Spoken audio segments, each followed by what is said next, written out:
ദൈവത്തിൻ്റെ ഏറ്റവും പ്രിയമുള്ളവരെ, അവിടുത്തെ സമാധാനം ഞാൻ ആശംസിക്കുന്നു.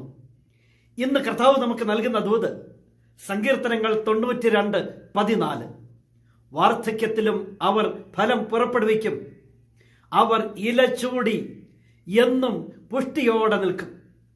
നീതിമാനെക്കുറിച്ച, നീതിമാന്റെ ജീവിതത്തെക്കുറിച്ച ഇന്നത്തെ ദൂതിലൂടെ നാം കേൾക്കുന്നത്.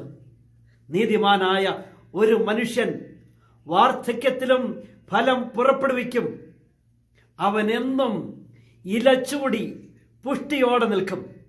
എന്തെന്നാൽ അവനെ നട്ടിരിക്കുന്നത് കർത്താവിൻ്റെ ഭവനത്തിലാണ്, അവിടുത്തെ അങ്കണത്തിലാണ് അവൻ തഴച്ച് വളരുന്നത്. അവൻ്റെ ജീവിതം എന്നും നീതിയാ. പ്രവൃത്തിയിലും മറ്റെന്തിലും അവൻ നീതിയോടെ മാത്രമേ വ്യാപരിക്കുകയുള്ളൂ. അതുകൊണ്ട് വാർദ്ധക്യത്തിലും അവൻ ഫലം പുറപ്പെടുവിക്കും. കൊഴിഞ്ഞ ഇലകളുള്ള മരമല്ല, പുഷ്ടിയോടെ ഇല ചൂടി നിൽക്കുന്ന മരമായിരിക്കും അവനെന്നും. അങ്ങനെയുള്ള ഒരു നീതിയുടെ ജീവിതം നയിക്കാൻ നമ്മുടെ ദൈവം നമ്മെ എല്ലാവരെയും സമൃദ്ധിയായി അനുഗ്രഹിക്കട്ടെ.